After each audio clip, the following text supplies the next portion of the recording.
All right, Primrose Path, welcome to Nightbreed. Thanks for coming on the show. Thank you. Thanks for having us on. Awesome. So you guys started last year, right? Yeah, we started last year as just a couple of us, and then Scott joined us on bass in, I think it was around November, and then we found Brett on drums in the end of January. So we're pretty fresh. Yeah, cool. So what prompted the start? Were you like writing songs and you wanted to do something with them or something like that? Well, Lindsay and I, we were doing sort of some cover work beforehand, just trying to get a bit of gigging going, and we realized we just had more fun doing originals, so we started sort of focusing on that and bringing in a few extra people. Awesome. No, that's cool. So what sort of influences were you guys listening to for your sound and that kind of thing? That's such a huge question. It is, yeah. I suppose, There's so many. Yeah. I think I know that for myself as a I definitely come from the 90s grunge era, Alice in Chains and early Nirvana and things like that. But then of course, who doesn't love prog? Fell in love with Tool and Porcupine Tree, and I think that was something that Brenton and I realized really quickly we had in common was a love for prog. Brenton's far more eclectic with his music than me. Okay. Prog's definitely like the central thing we all sort of come around on, but we've come from sort of different eras, I guess, in some regards. Like I've got most of my stuff from probably early 2000s, like the new metalcore kind of stuff. Mm-hmm. Which we don't go full down that path, but we try and bring a bit of it in, I guess. Okay. Definitely. What about you, the other guys? What sort of prog eras do you most relate to? I guess. What do you like the most? Scott, you go first. I'm still thinking. No, you go. It's all good, man. In terms of prog, I only really got into it. I don't know, like the last year or so. I guess I'd be smited by the gods if I didn't mention Danny Carey as an influence. But my first, I got a real hip hop background. I love hip hop and beats like that. But yeah, man, in terms of prog, I'm pretty new. But Porcupine Tree is good. It's cool, and obviously King Crimson, they're good too. Their first album is just pretty good. But yeah, I'm a hip hop boy by heart. Yeah. Oh, cool. How about you, Scott? What do you like? I guess I'm the old school rock kind of guy. Led Zeppelin was one of my first loves. It's like all that old stuff like Pink Floyd, Moody Blues, and a lot of Opeth as well. I was obsessed with Opeth for the longest time. Porcupine Tree, Riverside. I guess, lots of prog. I mean, different influences as well, a bit of technical metal, a bit of old school thrash, a bit of this, that, and the other. But yeah, probably prog is what I keep coming back to. Cool. I saw on your on the Facebook page your bass music. It's got literally "Go fucking nuts" written on it. I love that. Is there much kind of note taking like that for guidance? Oh yeah, we got some real doozies down around the place. Well, we're obviously regularly not falling back on technical music theory and just being like, make that bit hard, fat, fast, and fucking heavy. Like, Cool. Since you've got together and been playing, is the songwriting kind of changed? So you're working together a bit more? That's definitely changed over time. It started off, we were just sort of pulling in stuff we'd already had written from beforehand, just seeing what worked as a group. And yeah, so we've got maybe like 5 or 6 songs done that way. And now we're like just bringing in bits from everyone, I think. Just the more we get to know each other, the more we collaborate, I guess. Yeah, great. Okay. It's interesting because some of the stuff that was written individually you know, if you heard it on its own, you would think you could characterize it in a particular way, but then when you put it in context of the other songs that with either individually written or collectively written, they actually work. And it's sort of interesting how a lot of this art was created before we were all playing together, yet there's this incredible, as soon as we're jamming on it, there's this very identifiable sound that I think the band is creating. You know, we draw a lot of influences, obviously, from a vast array of bands, but very much trying to create our own sound, and it's sort of transcending all of these songs that have been individually written, which is really cool and very exciting. When we hear it one after the other, we're like, wow, how did Scott's random song that he wrote work so perfectly with one Brenton wrote 4 years ago? But it does. So that's been really awesome. Yeah, nice. That's cool. I saw you were recording at Vision. How was I've jammed there, but I've never used it as a recording place before. How was it to record there? That was a pretty cool recording setup. So we're going in again soon, but for the first lot of songs we recorded, we just sort of did it ourselves. So sort of fumbled through all their equipment and got something out. And it's a good space, and we'll know more once we have some better help recording with us. So for the songs coming up, are you're getting some help? Is that what you mean? Like, is someone gonna? Yeah. Oh yeah, just some engineering help. Yeah. Cool. Brendan did all the, well, not all of it, but Brendan did the majority of the technical work with our lovely Tools program, which copped a bit of shit over the couple of days. But yeah, crashing constantly. Oh my god! Yeah. Next time we'll invest some cash and get someone to do it. Be a bit less painful setting up and all that. I've got a background in music production. I studied for it a few years back, but it'd just be a lot quicker with the pro. Yeah, you can just focus on playing then, right? Someone else can do everything else. Yeah. Yeah, that's it. That's the luxurious life when you don't have to worry about all of the self-production. That's certainly where we're at the moment, where we're very much trying to do as much as ourselves as possible to create. You know, we're not just trying to create music. In reality, when you're trying to create a commercially viable band, you're trying to create a brand, and you're trying to sort of do that in a way that you're not overcapitalizing, but you're also getting something quite good quality at the end of it. And that's been a bit of a juggling act. So the first two songs I actually think came out really well, given I don't think Brenton or any of us had sort of touched, you know, Pro Tools and done recording on that level for maybe a decade or something, which is horrendously showing our age. We'll just pretend I didn't say that. But we're all 18. We're all only 18, yeah. We're not having a midlife crisis or anything trying to make it. Yeah. No, cool. So the Down and Out just came out. The single sounds great. Have you had much feedback from that one? A little bit here and there. Yeah. Cool. A little bit. I don't know that we did a very good job of marketing its release. In fact, it was kind of fairly impromptu that we even released it. We sort of got a good edit and mix back from sorry, Brenton, I've forgotten his name. Dustin, yeah. Dustin, who I think is actually based in the US. And we just sort of thought, fuck it, let's put it up and see what happens. It was starting to get a bit embarrassing having a page that's like, we promise we're going to do this, we're going to do this. And then it's like, when? But we have another song, Hide and Seek, which is largely written by Matt, who's not with us today. That is currently being mixed and mastered, and these next two that are on their way are just, they're so exciting. I'm so excited. I wish I wasn't playing in the band. I wish someone else was playing it. Yeah. Oh, that's good, man. It's good to get, you know, it's good to be pumped. That's the why would you do it otherwise, right? That's cool. Yeah. We've had a lot more feedback when playing live. I think, you know, we're still at a point where we've only had a Facebook page that's even worth looking at for probably 3 or 4 months.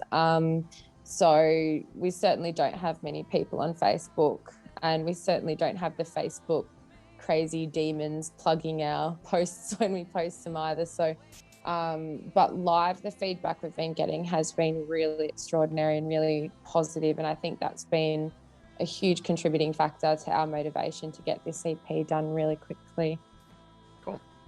I'm talking about live. I've looked at, bands that you've played with and stuff. Where do you think you guys fit? Like, it's a great sound, don't get me wrong, but like, where would you, I don't know, what's the best lineup kind of genre wise for you guys to play with, do you think, to find your audience, I guess?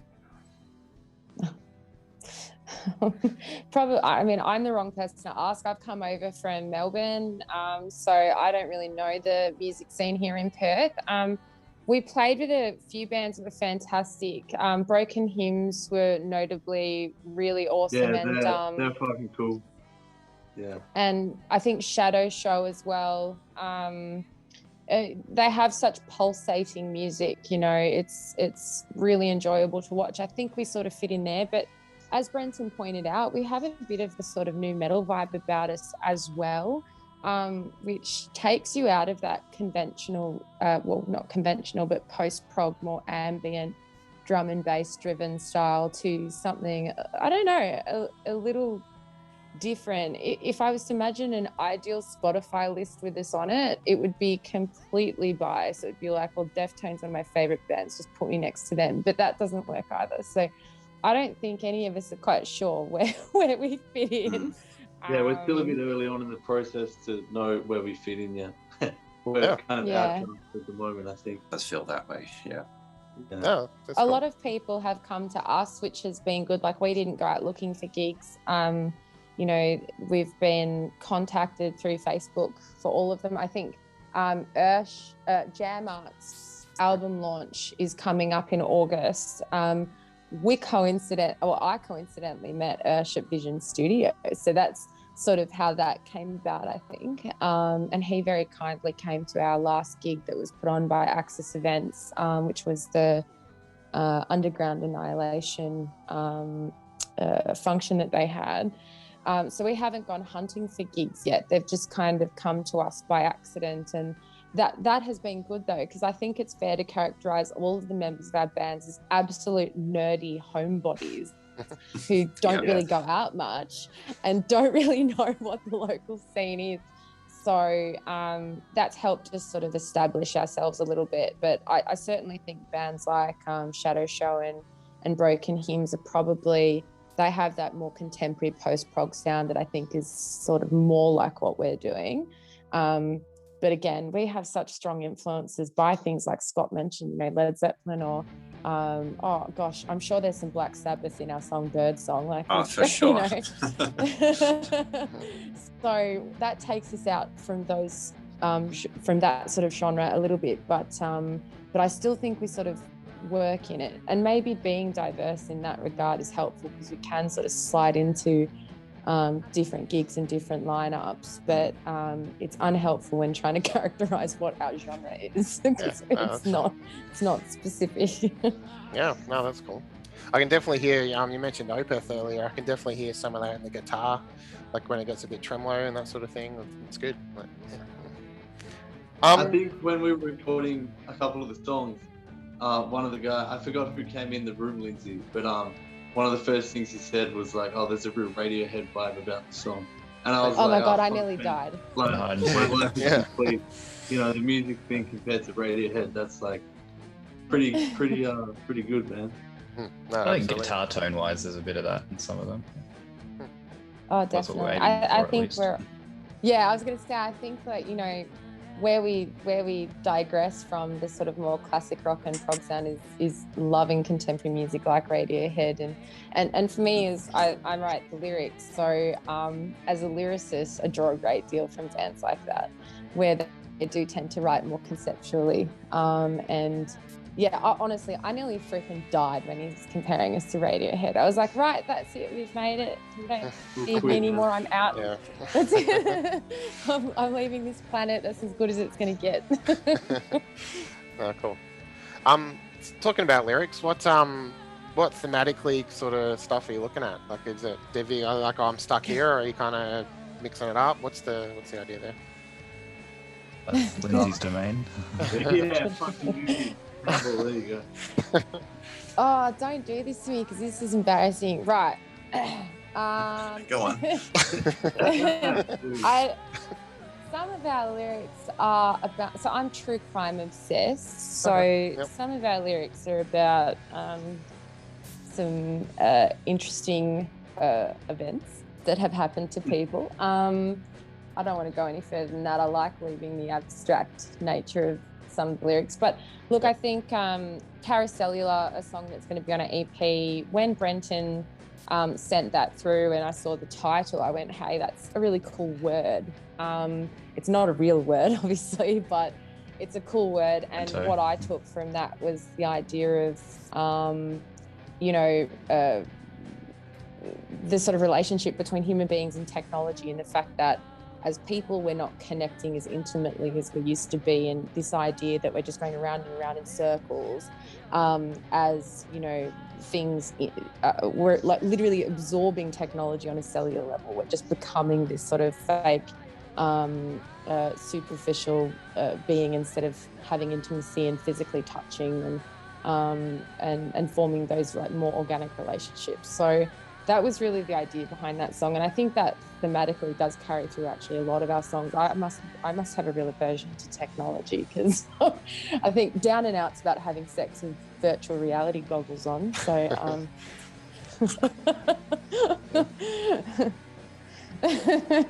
why not? Yeah. I just watched a weird YouTube video on people having relationships via virtual reality, and I thought, this is bizarre. Like, I can't turn a computer on without fucking it up. So, I think a lot of our lyrics about technology are just me projecting how shit else I am at using it. Cool. What about the name Primrose Path? Where did that originate? Did you, Lindsay? I was going to say, I stole that from Shakespeare. But, the idea, I suppose, of traveling down a Primrose Path, for me personally, when Brent and I were, humouring what we're going to call the band, I was sitting there going, fuck, I'm in my 30s, like, is this just some, a path that we're going to go down that's rife with tragedy at the end,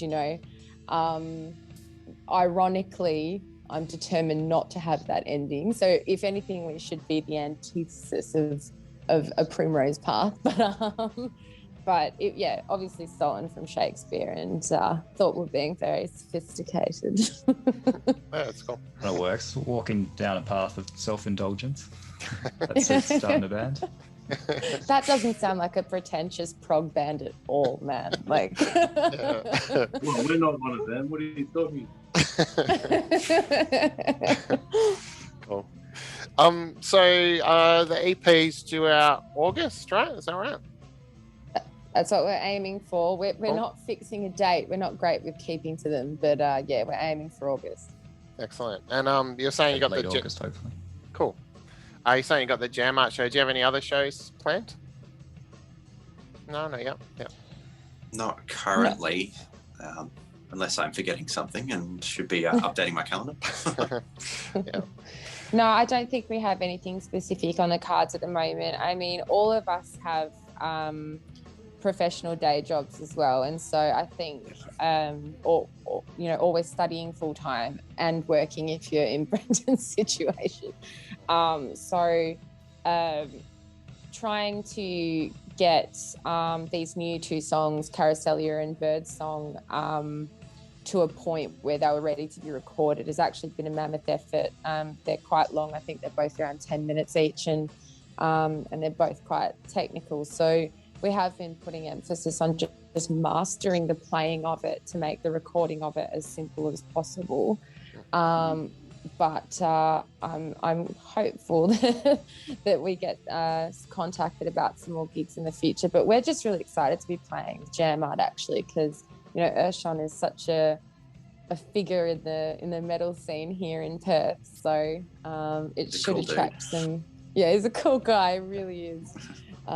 He might die. He's an absolute sweetheart. That's how I think of him. But that might crush his awesome metal persona. But he's such a good egg, so it's really good for us, and actually very generous of them to invite us along. Oh, cool. Awesome. All right, well, look, I look forward to hearing the CD and the EP and seeing you guys play with Jammer. Thanks heaps for joining us, Primrose Path. It's been good. Thanks, man. Thanks for having us on. Cheers. Cool.